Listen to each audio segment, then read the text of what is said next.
Hello, ladies and gentlemen, and welcome back to the Kashmir Project. Today, I want to do something a little different from the usual. Instead of actually talking about the sort of things that India is doing, or the sort of things that Pakistan is doing, or any of the involvement of these two countries, I'd like to focus today solely on Kashmir.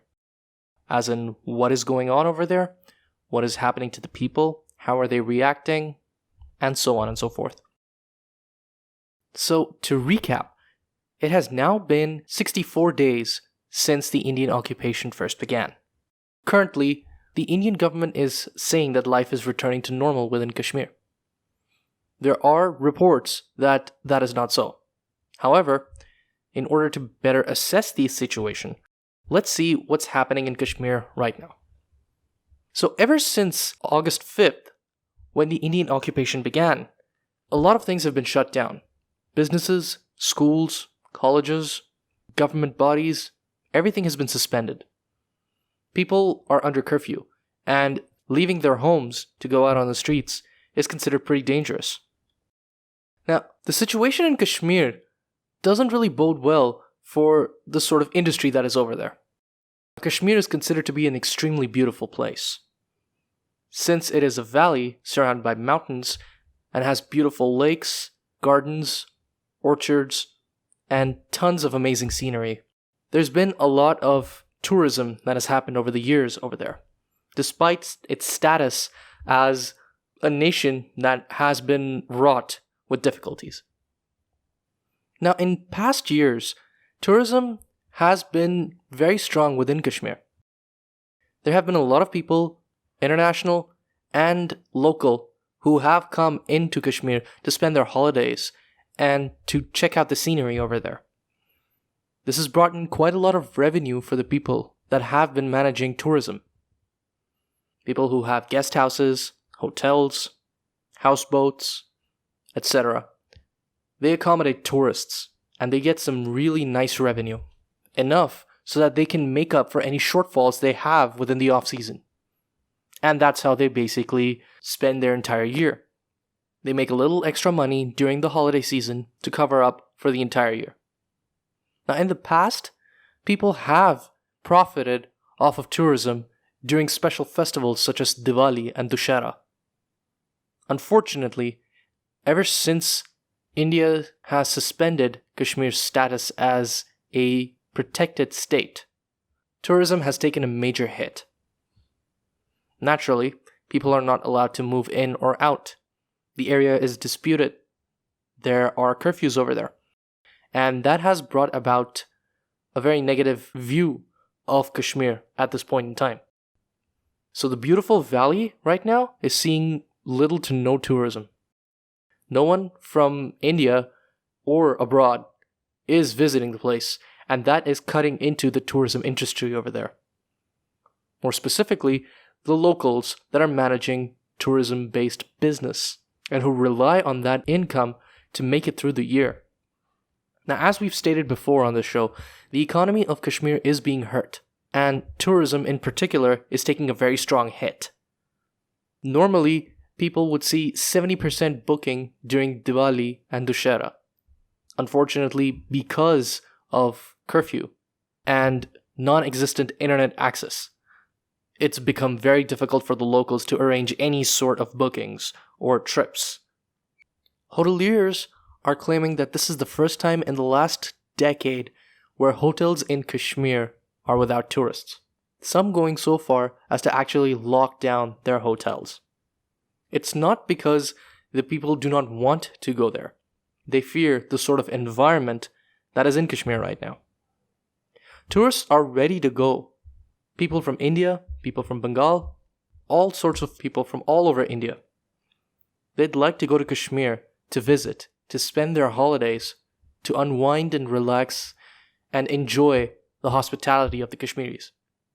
And unfortunately, they're not able to do that. With the sort of dire situations within Kashmir, with the threat of militancy and political uprising and armed insurrection, a lot of people are very scared. They want to be able to visit, but they cannot. This is a situation that we need to improve as a collective. The second thing I want to talk about is the sort of environment there with regards to education. Now, since August 5th, schools and colleges and universities have been closed down. People are not going there. People are not being welcomed there. Schools have shut down completely. In a recent order from the government, schools were supposed to open on October 3rd. However, most of the classrooms still remain empty. The reason is because parents fear sending their children out into the streets and attend school. They fear for their safety, which is why there are little to no children currently still going to school despite the fact that schools are open. That's the sort of terror that is in the air right now in Kashmir. In the face of that, there have been community centers that have opened up that promote education within the valley. People are opening up small initiatives where children come as a collective and they attempt to study. They attempt to learn something. This has been working because those community centers for learning are actually within the neighborhood and makes it a little bit safer. It also helps with parent supervision, where they can come in and check on their children at any time. Even in these situations, we do find hope within Kashmir. We do find them still fighting and struggling to make their lives better, to make their future a lot better. Due to the communication and information blockade within the valley, there's also been a lot of issue with stories that have been coming out of Kashmir. A lot of journalists are saying that the communication blockade for the past 2 months has hurt them a lot. And journalists within Kashmir staged a protest on Thursday, October 3rd, where they demanded free access to internet and communication in a sit-in. Members of the Kashmir Press Club participated in a peaceful protest. Their views are that the communication blockade is an attempt to muzzle the press in the valley. And as we've seen, stories that have come out of Kashmir have been few and far between.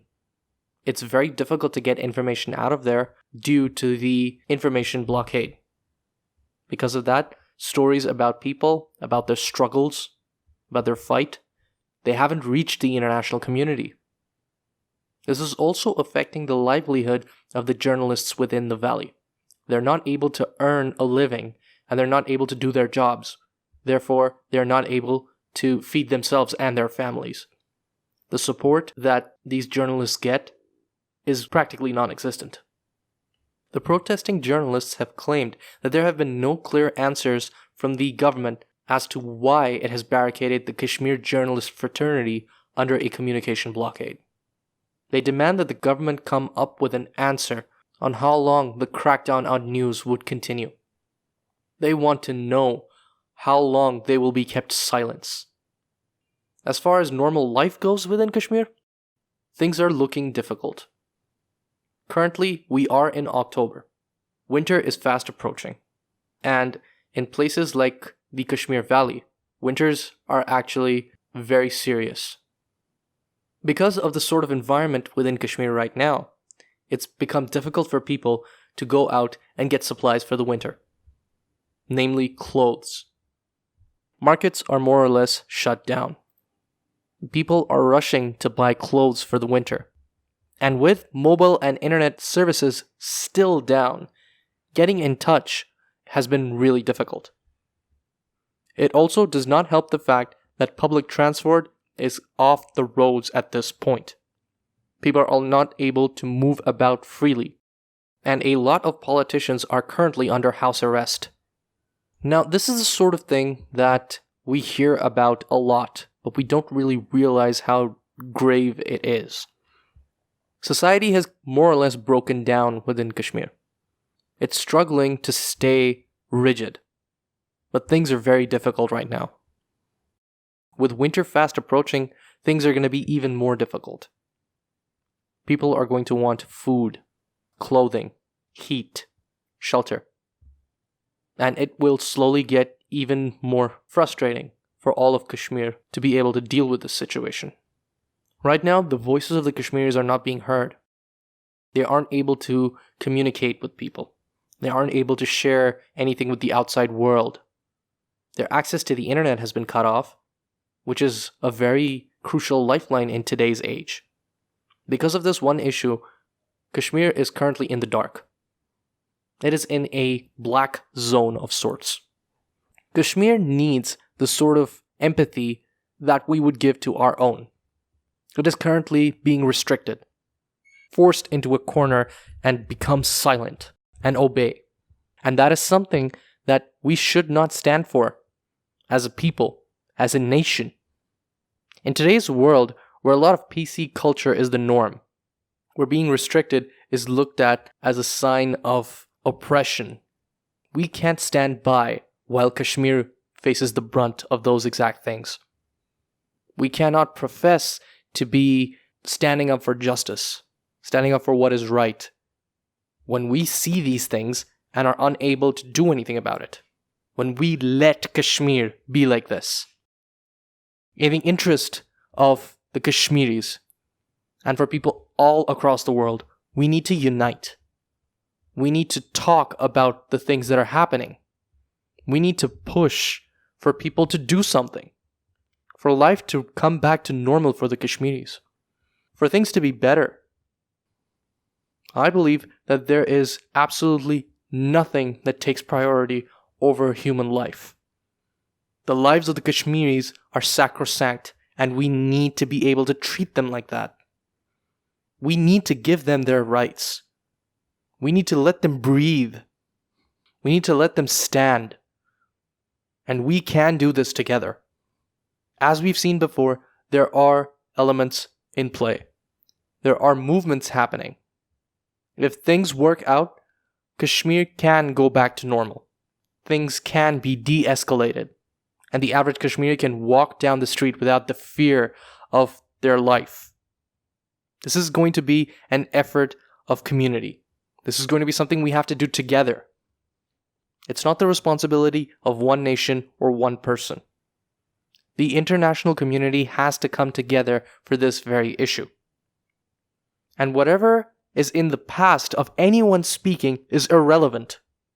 Because what we are looking at right now is today. Today, Kashmir is being choked. It is being silenced, gagged. And it needs to speak. It needs to be free. It is a free nation and does not deserve what is happening to it right now. I urge you, dear listener, to stand up for Kashmir. Any sort of talk, any sort of activity that is in support for the people of Kashmir, please go ahead and engage in them. If there are protests, engage in them. If there is talk, engage in it. Spread the message. Talk about it. Talk about it wherever you can. Talk about it everywhere that you can. In your WhatsApp groups, on your Twitters, on your LinkedIn profiles, on Facebook, on YouTube, on Tumblr, on Instagram, everywhere. Everyone needs to be doing something about this. Because if we don't stand up for human life right now, then we might as well not even call ourselves human. Kashmir needs us at this point, and we need to be there for them. With that, I would like to end. Thank you so much for tuning in. Until next time.